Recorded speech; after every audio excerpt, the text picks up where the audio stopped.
This is KUGAN CASSIUS for IFL TV, proudly sponsored by Everlast. It's fight week, quite early on in fight week, only Tuesday. I'm joined by the Cruiserweight champion. You checking what day it is? It's Wednesday, yeah. Is it Wednesday? It's Wednesday. I was not worried. I was actually quite happy, to be fair. Extra day, but go on. Do you know what? It's all the euphoria over the 2-2-2-2 thing. Nice. Yeah. Joined by Lawrence Okolie. How are you, mate? Yeah, I'm well. Thank you. How are you? Very well, thank you very much. One thing about you, fight week, you're always the same. You're actually always the same, kind of 3 weeks out from a fight in an interview. During fight week, you don't really kind of change that perception about you. Yeah, I feel the same. The same way when I'm in the change room and during the fight and after the fight. Just I like to keep quite level-headed throughout the whole thing. So yeah, I'm just rolling with it. Let's talk about your task. We'll pan onto this at some point, but we're looking at the O2 and thinking, how is Sunday actually going ahead? But we've been assured that this will be all sorted by Friday in a couple of days. So when you look at that, do you think... Good luck. You know what I'm saying? That's how I feel when I see that. Best of luck. But I mean, listen, we're in England, probably got some of the best construction workers in the world, so I think that, stuff will get done. Great plug for the construction workers there. When I listen to people like your promoter explaining this fight for people that don't know about Cieslak, about most probably and possibly the toughest fight to date for you. We saw your tweet the other day about you making fights easy work, but on paper that is true for this fight. This is on paper a very difficult fight. Yeah, definitely. I mean, anytime you're fighting the top 8, top 5 cruiserweight or anyone in the world, you're going to have a tough fight on your hands. But as I said, I think a lot of times fights that could have been really tough, could have been really hard fights, I've managed to get through them quite comfortably, and I'm looking to do the same again on Sunday. Why take Cieslak now? What's the benefit of taking him now, apart from just a difficult fight and a good name on your record? Apart from that, what's in it for you? No, I mean, that's it. That's all that's in it for me, really. I could literally get the same to box anyone that's in the governing body, but I was asking for unifications, trying to push. Then none of them could materialise, so it was like, okay, what fight's going to get me in good stead for a unification straight afterwards? And this is one. It's one where after I win, put the respect and stuff to the side. It's for myself to know that's a serious opponent who's coming to win, who has the whole world to gain if he's able to beat me, and I've handled him in whatever fashion I managed to handle him, so it will be good for me pushing into unifications. Well, one of the most interesting things we spoke about probably a few months ago is when you were kind of talking about when you first won that world title and you thought that things were going to be different, that you were going to be kind of getting these unification fights and then Undisputed, this kind of thing was going to happen. It hasn't quite happened that. So have you learned more about kind of the boxing industry and how things work in that time more so?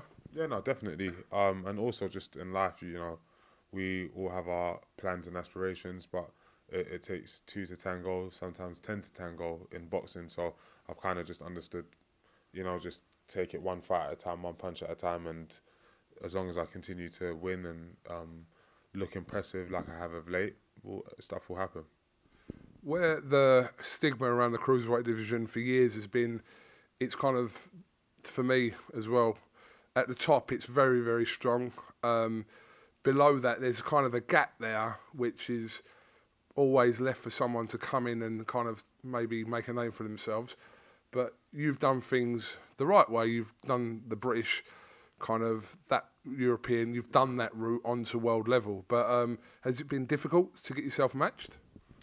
No, I think I've just taken the hardest fights at each particular time. So when I was boxing, for example, Chamberlain, it was a hard fight for that stage of my career and my experience level, and it showed in the performance, but it showed that I had the potential to go on with the fact that I won. Same with Luke Watkins, same with Matty Askin for the British title at a time where he was a top 10 fighter and I was up and coming.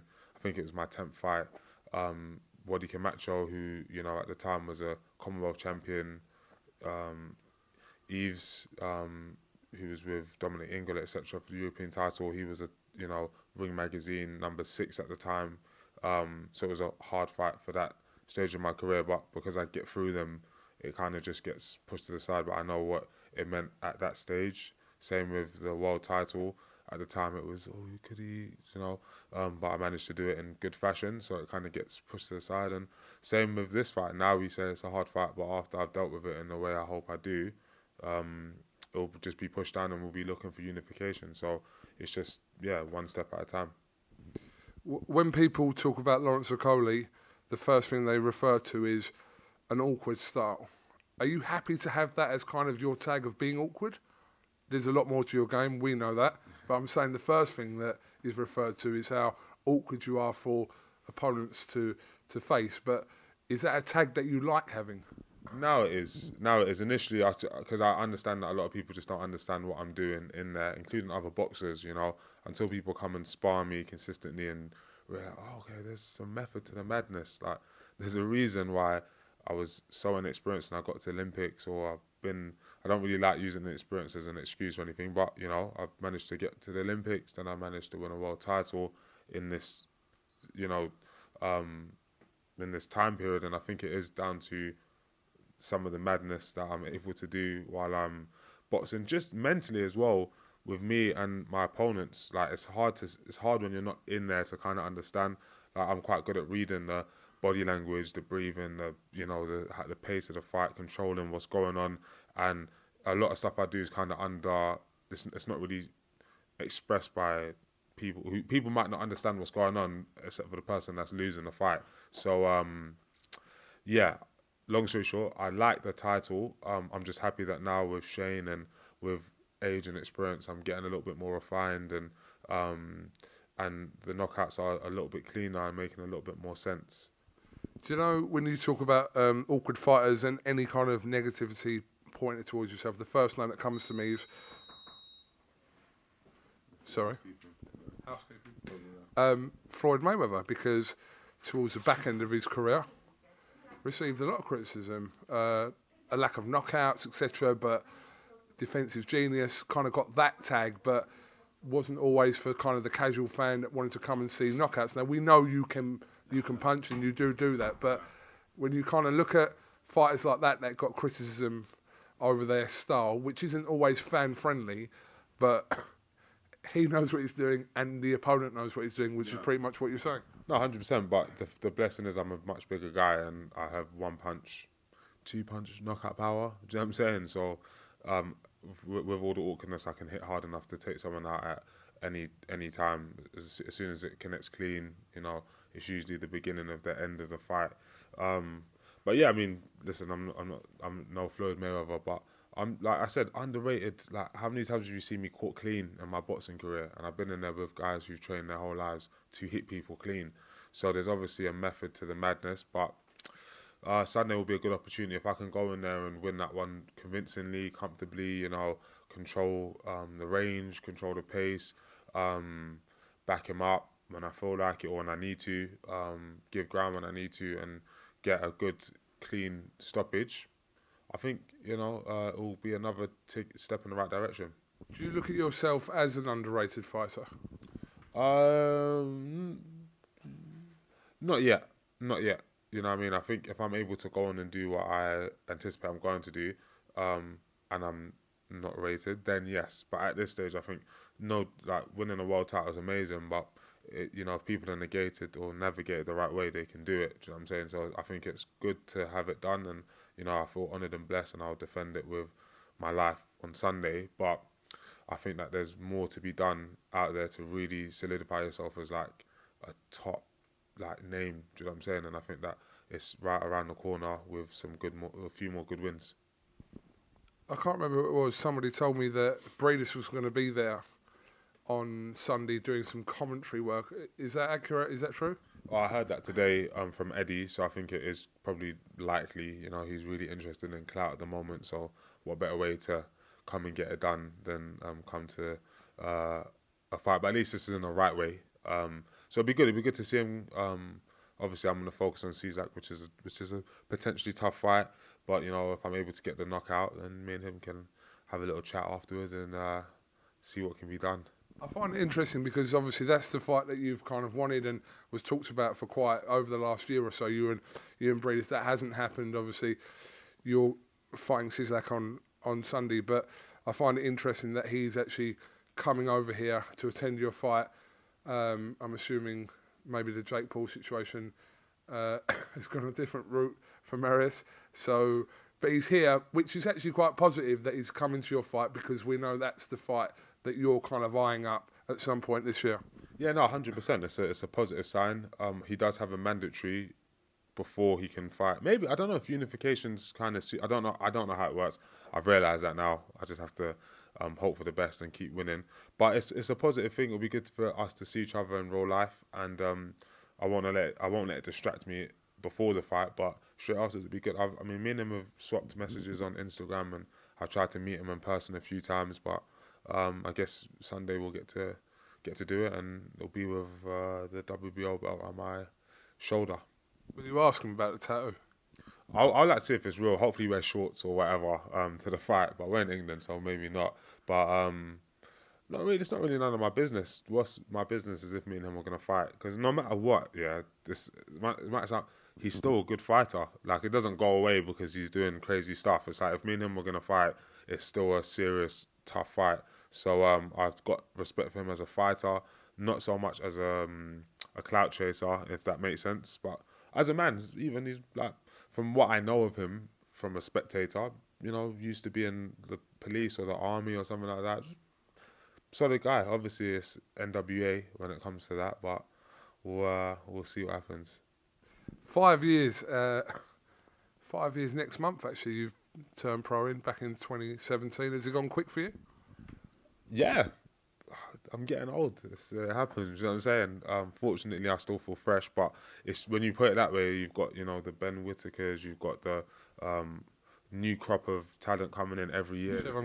Chevron Clark coming in, so, you know, everyone's got their new chance to come in and make a stamp in professional boxing, so I'm happy that I've made a stamp, and hopefully I can keep on stomping into the future. Now, we know you... have you still got the Rolex that Eddie gave you? I've got the one... Right. He's going to say, I've got a couple now. I see you got a nice one, and I can't lie. But yeah, I've still got the one Eddie's got me, obviously. Have you made a deal for like being undisputed or even winning a heavyweight world title? Has that conversation come? There was conversations, but I won't be saying them until we're live on the zone in front of the world to watch after a great knockout. Those all seem to be the best time to get my point across. But... for me, you know, fortunately, you know, I'm happy to even got the first one. Do you know what I'm saying? But Undisputed, come on. What would you get for Undisputed then? Did you get? It has to be his. Something platinum. It's got to be platinum, isn't it? I think. Have you seen Eddie's car as well? Yes. I don't know which one. I don't know. You want a car for it? Yeah. Not a car like that. Have you seen it? Yeah, of course. Well, was it? Yeah. I've been in it. Yeah. I've never been in it, but I would like to be. Because I was like poncing a lift, basically. That's all that was. Yeah. But yeah, no, obviously we keep it watchers, but who knows? But Undisputed, that by that time, if you can actually manage to get that, then, you know, maybe I'll be buying him something. Do you know what I mean? Well, Eddie, if you're watching, if he becomes Undisputed at cruiser or heavy, then he wants your car. Yeah. His specific car or a car like his car? A car like his car, to be fair. A car like his car, obviously he's got memories and, you know, whatever in there, but I think that'd be nice. I think it'd be very nice. For you, obviously. Lawrence, do you know what? I know you're going to get questions about Breedis and all these other fights, but knowing you'll answer them as kind of diplomatic as possible. But what?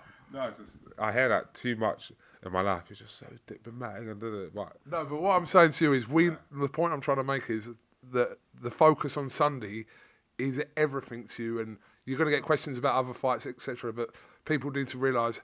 This is, like I said, on paper, you might make it easy, but on paper, this is like a top, serious fight. Yeah, no, and that's exactly how I've treated it in training. That's how I've treated it in my sleep and how I'm going to treat it on the day. You know, I'm going to go in there, but like the same way he's a tough fight, anyone that I get in the ring with has to respect the fact that I'm going to be an extremely tough fight as well. Do you know what I mean? And respect the authority that I come into the ring with.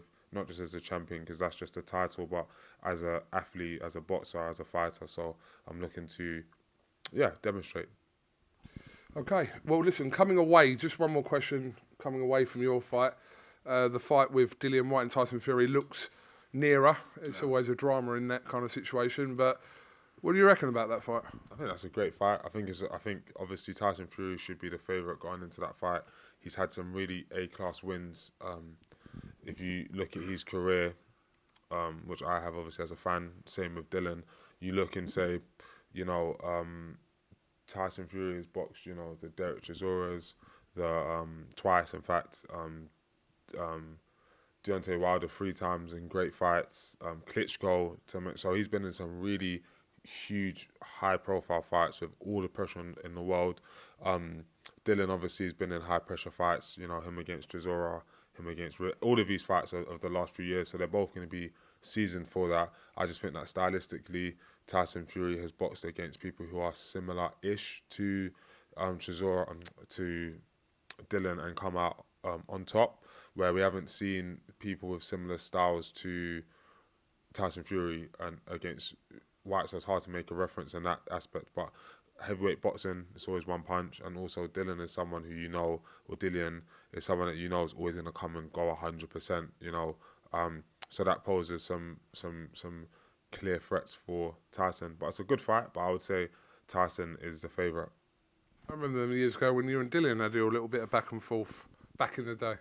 Yeah, like I said, we're not far away from heavyweight. I just need to focus on Sunday, focus on winning a few more cruiserweight titles, and then you can ask me all the questions about heavyweights then, and I will answer them very differently to how I'll answer them now. That's fine. I'm going to take you up on that opportunity to ask you. Listen, wish you the best of luck. Should we just have a little pan and show people what it's like on Tuesday? Wait there. Hold on. Give him a little bit of commentary there. Here we have 1, 2, 3, 4, 5, 6 panels torn to pieces by the storm last week, overlooking the O2 Arena. Is the Okolie Cieslak fight in jeopardy? We hope not. Tune in Friday to see what happens next. I've been Royce Okolie, IFL TV, signing out. Do you want a job? Who knows, you know. Bucket list. Okay. McDonald's. Nice. Hold on. Ownership. World champion. Undisputed. Heavyweight world champion. Reporter for IFL. It seems like the natural progression. It seems like the way, things are supposed to go. Judging by that watch, anything's possible. Come on over. Lawrence, wish you the best of luck. Look forward to, by the time this goes out, actually, the workout will be today. Because it's going out tomorrow. Okay. So the workout later on today, press conference, a little bit of a backward fight week because the weigh-ins on Saturday, the press conference on Friday, etc. But best of luck and do your job. Thank you. That's it. It's literally that, isn't it? Just go in there and win. Just do your job. I like that. I'm going to remember that one. Wait, before I walk out Lawrence. Do your job, mate. Right then, done. If I'll see you before the fight, I'm going to say that to you. All I need to hear. All you need to hear sometimes is the reality. Just go out and win. Done. Yeah. Done. Thank you very much, Lawrence Okolie.